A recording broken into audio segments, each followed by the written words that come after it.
berdiri katanya pakai kerudung putih gitu doang, diem aja gitu. Ditanya diem aja gitu. Giliran apa namanya ditegesin, nunjukin tuh seremnya dia.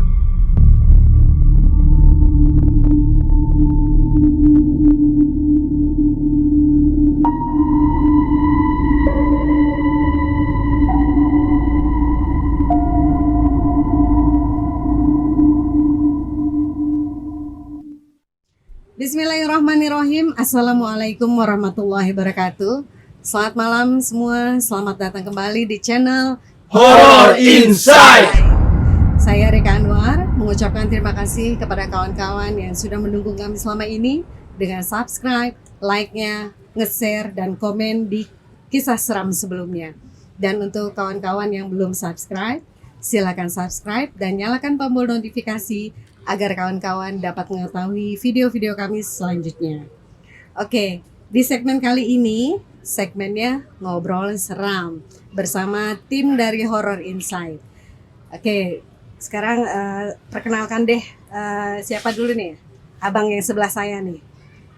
Namanya siapa, Bang? Nama saya Ajis. Ya. Udah itu aja. Bang Aji sebagai apa nih, Bang? Saya sebagai editor. Editor.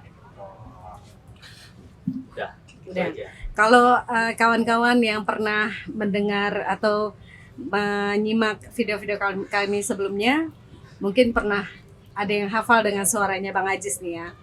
Pernah juga jadi narator di kisah seram sebelumnya ya. Ya, betul. Oke. Yang sebelahnya siapa nih, Bang? Saya The Walks sebagai kru Oh, kru ya. Kru apa nih, Bang? Kerupuk bangsa. Horror Insight. Oke. Terus serba-serbi ya. Ya. Oke. Sebelahnya siapa nih, Bang? Saya Beniansah sebagai cerita sebagai narator story. Oke. Ya itu aja. Panggilannya Bang? Bang Beben. Oh, Bang Beben. Atau Cing Usep. Ini kayak jadi bukan kisah seram ya. Jadi kocak ini ya. Oke, selanjutnya siapa nih, Bang? Perkenalkan, nama saya Dimas Tiger Maulana. Tinggal. Anak baik ngomong. Dimas? Dimas Maulana. Oh, Dimas Maulana. Oke. Dari mana-mana. Dari mana-mana? Ya, saya di sini sebagai Artis. kru. Ya, kalau dibilang artis ya bukan, tapi kru aja buat ngebantu-bantu teman-teman horor di sini. Oke, terima kasih.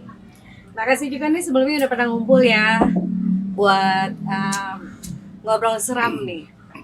Pengalaman pribadi ya. Aduh.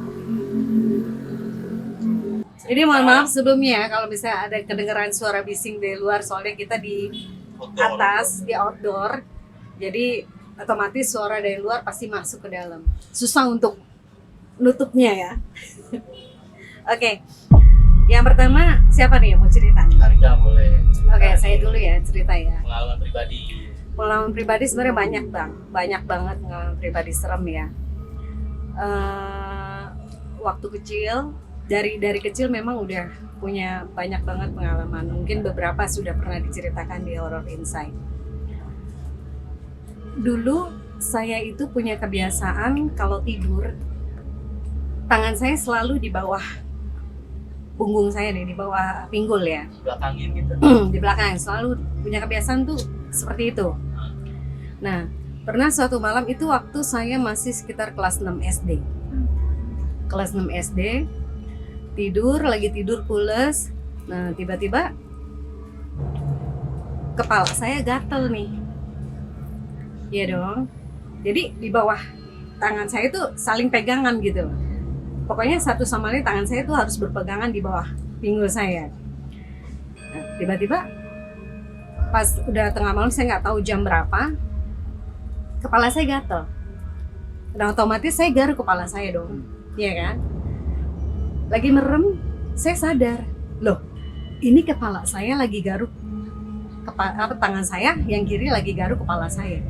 Tangan kanan saya ini lagi pegangan sama siapa? Posisinya tangan saya juga lagi pegangan. Nah, tangan kiri itu Sadar, waktu itu sadar. sadar, cuma matanya masih merem, belum nggak berani melek gitu kan. Nah pas sudah gitu, tangan kanan saya nih, saya raba-raba nih, tangan yang pegangan sama saya pencet-pencet ya kan, sampai pokoknya saya tekan-tekan dah gitu, pencet-pencet gini-gini, kok nggak berasa sakit. Saya coba lagi garuk ya kan, ini benar tangan kiri saya, tangan kanan saya ini pegangan sama siapa gitu kan. Nah udah gitu saya tekan-tekan, itu lembek banget, terus berlendir ya. Nah nggak lama tangan itu jalan set gitu kan, pelan-pelan. Itu kukunya astagfirullahaladzim panjang banget, itu benar-benar panjang. Itu saya nggak berani melek, namanya anak SD ya kan, takut dong ya kan. Ya udah, terus udah gitu udah sampai pagi tuh saya nggak berani melek. Nah pas pagi-paginya bangun, ini paha saya nih bentol semua. Itu bentol semua. Yang nggak tahu itu siapa. Nah terus ada lagi Tapi bentolnya itu kayak gimana bentol? semua penuh. Jadi Kayak nyamuk apa lebih kayak enggak gede-gede Apa seperti Kaligata gitu ya. apa kan gata? kali. Bentol-bentol Kaligata gede-gede gitu. Itu bakso. Enggak, bentolnya tuh bulat-bulat segini tapi rata seluruh paha saya dua-duanya tuh bentol semua. Enggak, waktu pas di saat itu pas yang kepegang tangannya itu enggak sempat melihat mukanya. Enggak berani sama sekali. Enggak berani tengok. Nggak berani, merem aja udah. Berapa lama kira-kira proses kejadian 5 menit ya, lama itu. Orang sampai si pencet-pencet itu benyek banget, itu kayaknya kulitnya tuh kayak koreng, kayak gimana sih? Buduk. Iya kayak gitulah, kayak gitu ya. Nah ada lagi cerita mungkin yang pernah diceritain juga nih ya, siapa, Helen ya. Helen. Kalau Helen itu waktu saya udah SMA. Jadi saya kan udah tidurnya sendiri kan. Tidurnya sendiri di kamar. Ini posisi tempat tidur, itu posisi lemari ada kaca. Jadi tempat tidur saya pasti ngadep kaca. Saya lagi tidur, bener-bener lagi tidur, madep ke kanan. Tiba-tiba saya nggak bisa gerak nih. Kayak erep-erep gitu, cuma posisinya miring gitu kan. Jadi saya kalau jatuh ini saya merinding, langsung merinding. Begitu saya mau gerak, nggak bisa gitu kan. Tapi saya sadar, cuma saya nggak bisa gerak aja. Nah begitu saya ngintip gitu kan, lewat sudut mata ada rambut kuning, gitu kan, di belakang saya. Di batin saya nanya, ini siapa? Helen, saya Helen. Kamu siapa? Saya nggak kenal sama kamu. Terus dia bilang, enggak, saya suka sama kamu. Saya pengen jadi teman kamu. Gitu kan. Atut. Nah terus, gue refleks dong lihat ke kaca lemari kan. Itu di lemari itu ada bayangan putih lagi meluk dari belakang. Itu jelas banget, putih, rambutnya kuning. Itu jelas banget, makanya astagfirullahaladzim itu apaan. Udah langsung, udah ya, gue gak kenal sama lu ya, lepasin gue sekarang juga, gue gak kenal sama lu, pergi, kita udah beda alam. Pergi tapi Udah terus langsung bacaan aja deh, baca ayat kursi aja dalam hati. Gak lama hilang, gue bisa bergerak, gue lari ke kamar nyokap. nah itu sih yang lain tuh nggak tahu historinya di itu dulu siapa gitu. Nggak tahu akhirnya pas kesini-sini ya tau lah ada yang ikut gitu. Mungkin tuh dari luar sana kali mungkin. Iya. Kalau pernah denger nyimak ceritanya Helen pasti tahu. Iya. Pernah. Ada lagi? Mau cerita nggak? Cerita dulu dong, habisin. Oh, Kan habisin. banyak ceritanya. Oh banyak sih, apalagi ya? Oh iya ada lagi. Ini sebenarnya di urban legendnya daerah rumah tinggalnya orang tua ya di daerah Jakarta Barat. Salah satunya aja kali ya. Apa mau gimana nih? Semuanya diceritain. Emang ada berapa? Ada beberapa sih dari yang waktu di pengajian. Pengajian, kayaknya seru tuh pengajian. Iya. Pengajian kayak gitu. Kalau yang di pengajian, dulu kita nih remaja-remaja dulu nih ya. Kalau setiap bulan Ramadan kan pasti rame nih di masjid, Iya. ya kan? tadarusan ya kan sampai malam. Kebetulan waktu itu malam Jumat kita tadarusan nih. Ya. Saya fokus tadarusan ya kan.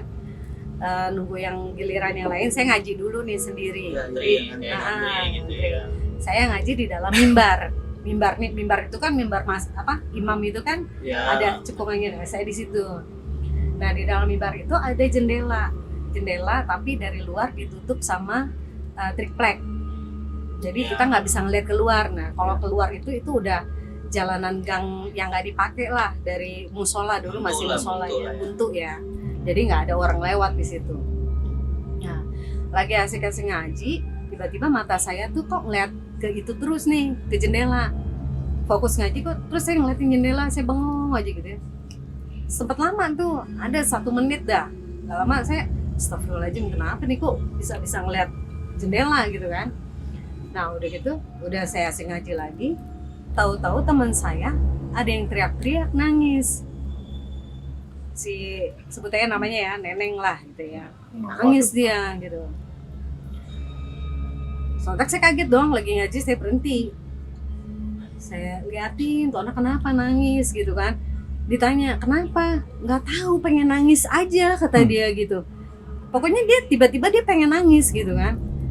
Nggak tahu pengen nangis aja, nggak, nangisnya tuh bener-bener nangis. Nah udah kita juga bingung, anak kenapa gitu, tau-tau kok nangis gitu ya.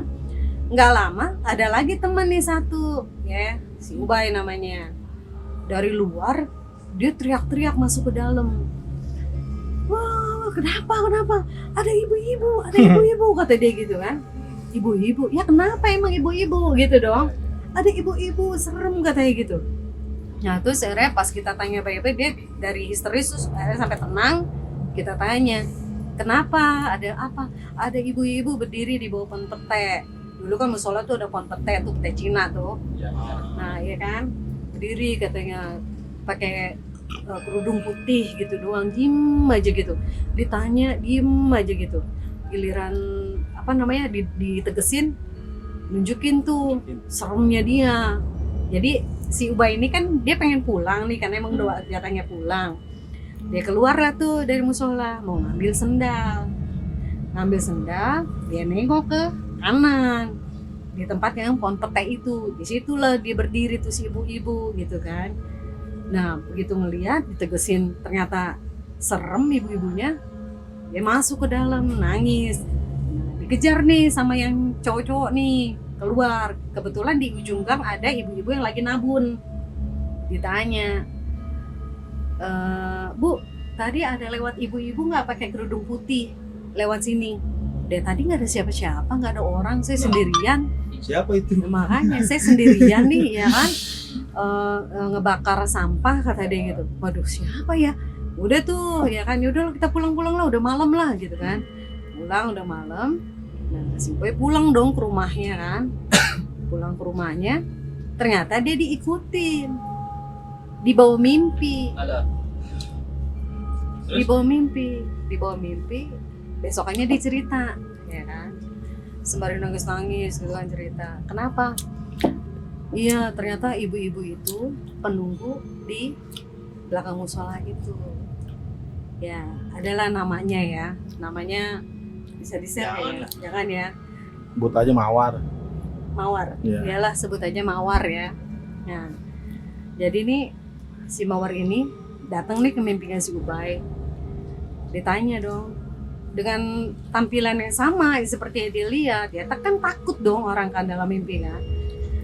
Lu siapa? Ngapain lu ngikutin gua? Enggak, saya seneng sama kamu, saya pengen ikut sama kamu, boleh enggak gitu kan. Pakai bahasa Sunda, ngomongin Sunda. Enggak, pokoknya enggak. Nah, usut punya usut, ternyata si Mawar ini dulunya itu warga situ nih. Jadi rumah orang tua nih kan sebelahnya musola. Nah belakang rumah orang tua tuh rumahnya dia tuh meninggal bakar diri ya. Meninggal bakar diri sampai pada saat tubuhnya udah bakar itu, dia lari-lari lah di belakang musola itu gitu kan, balik teriak-teriak. mungkin di sana itu nggak ada warga kali ya, nggak ada warga yang nolongin kali ya. Ya ada mungkin, tapi ngeri juga namanya zaman dulu kan orang kebakar gitu kan juga takut Panik gitu lah, kan. Ya panik. Nah udah gitu, udah tuh kalau cerita si Ubay udah selesai. Nah si sosok ini terkenalnya tuh suka munculnya tuh mau Ramadan. Ya. Mungkin mau dikirimin ini kali ya Pak. Gak ngerti juga dah. Al-Fatihah kali Ya. ya. Ramadan gitu ya. Itu kan masih dulu kan zamannya masih musola ya. Jadi selalu kalau mau Ramadan itu dia selalu muncul. Nah, ada lagi nih cerita tentang dia nih.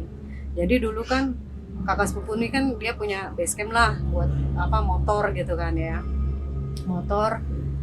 Nah, yang lain jadi dia kamarnya di depan. Kamar kakak sepupu itu di depan, jadi bisa kelihatan jalan rumah tuh dia kelihatan. Nah dia sendiri nih tinggal, yang lain pada keluar makan. Pintu kamar terbuka sebelah, separoh bukan sebelah, buka separoh. Dia lagi asik-asik nulis apa gitu ya. Tiba-tiba mata dia ngeliat nih, ya kan? Nih kayak ada yang berdiri nih depan pintu. Begitu ngeliat, bener ibu-ibu yang kayak si Ubay sebutin wujudnya, pakai kerudung putih ya kan, terus pakai baju tapi dia selalu pakai kerudung putih, dan dia kalau nampakin nggak pernah ngeliatin mukanya, jadi selalu dari samping ya. Otomatis digebrak tuh sama dia tuh kan, pintunya ditutup. Nah begitu dibuka udah nggak ada. Berani dia. Iya udah nggak ada. Berani sih, tapi lebih panik sih. Panik. Gitu ya. Panik ya kan. Kalau Refleks. Kalau posisi lu kayak begitu juga mungkin nggak berani ngebuka gue nggak. jangan duluan. jangan. Kita Nah, nomor. kalau gue tuh ibaratnya pernah juga sama dia kejadian, cuma komunikasi lewat mimpi Buat mimpi. ya. Jadi waktu itu pernah ada cekcok nih sama orang tua ya kan, ibaratnya ngomong kasar lah sama orang tua. Malamnya lagi anak-anak tidur nih, tidur kan biasa nih pintu ya tidur. Nah kita kan selalu ke kanan nih, tau-tau lagi tidur nih, kok kayaknya ada yang berdiri nih di sebelah tempat tidur. Begitu melek, bener aja ada yang berdiri, tapi dia madep belakang, rambutnya dikepang, jadi kayak siluet aja gitu ya. Dia ngomong Sunda, ngomong begini, udah minta maaf kata dia mah gitu ya, jangan begitu sama orang tua, jangan kasar, jangan suka kurang ajar lah gitu, udah minta maaf katanya. Saya tahu kamu anak baik, jadi jangan begitu ya.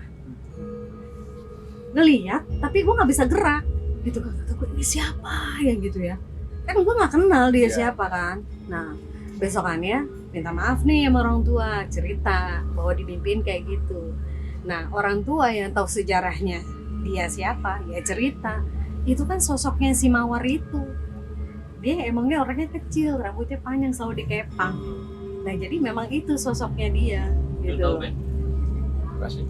Nah, Nggak tahu ya, karena kan daerah situ juga kan. Nah dia emang suka nih, ibaratnya nih orang tua ngomong nih sama gua, dia emang suka dari kecil katanya sama lu, katanya gitu. Lu tuh bulu matanya lentik, dia pernah pengen tukeran katanya bulu matanya. Serem sekali. Makanya gue rada, waduh serem juga nih. Nah itulah sempat ini juga ya, jadi dia kayak terus nempel gitu kan, ngikutin gitu. Jadi kayak misalnya kemana ada aja gitu. Jadi dia kayak sebenarnya kayak ngingetin yang baik sih sebenarnya ya, jangan ngelawan sama orang tua kayak gitu kan. Si arahan.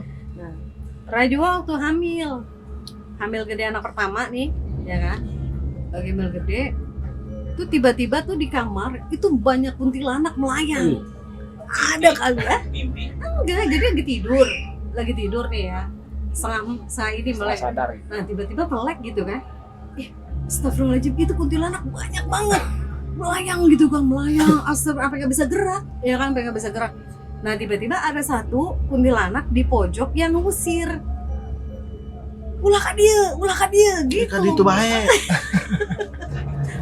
ulah di dia gitu, jangan di sini Iya. di sini pakai bahasa Sunda gitu, baru ngusir.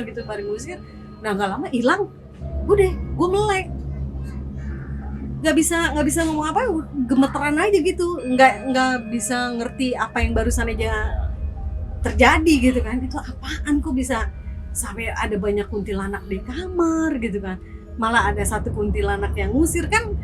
Kalau pakai logika gimana coba? Oh, dia ketuanya kali. Nah, Mungkin ada ketuanya. Kepala cabang. nah itulah salah satunya, bukan salah satu ya, salah banyak. Nol. Ya udah, oke deh, lanjut ya Bang. Gue nih, Iya, boleh.